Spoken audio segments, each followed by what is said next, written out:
Okay mga guys, gagawa lang po tayo ng simpleng ulam. Gagamit lang po tayo ng Japanese taupo. Atin lang po itong hatiin sa pinakagitna para mabilis natin ito makuha at matanggal sa kanyang lagayan. Atin lang po itong i-slice mga guys ng 3 pieces ang ating Japanese taupo. Ayan na po mga guys, atin lang po itong i-arrange ng maayos sa ating plato. Kailangan ingatan lang po natin ito dahil mabilis lang po ito madurog ang ating Japanese taupo. Butasan lang po natin ang pinakataas nito mga guys. Kailangan lagyan po natin ito ng butas dahil dyan po natin ilagay ang ating minced shrimp. Ayan na po, bawat isa nito butasin lang po natin mga guys. Okay mga guys, tapos na po natin ito sa pagkabutas ng pinakagitna ng ating Japanese taupo.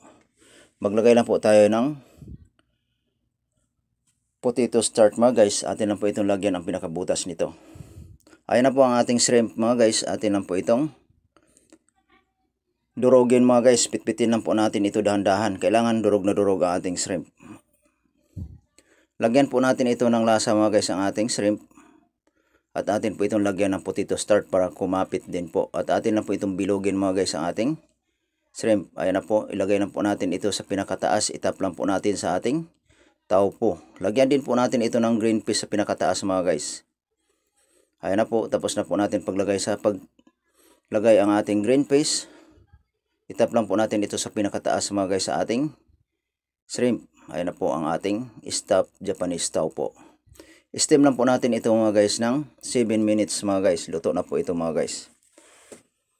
Okay mga guys, luto na po ang ating Japanese taupo. Lagyan po natin ito ng special soy sauce. Lagyan din po natin ito ng shredded onion leeks. Lagyan din po natin ito ng peanut oil. Kailangan mainit ang ating peanut oil. Itap lang po natin ang ating cilantro sa pinakataas mga guys. Ayan na po ang kalabasan ng ating steam Japanese taupo minced shrimp.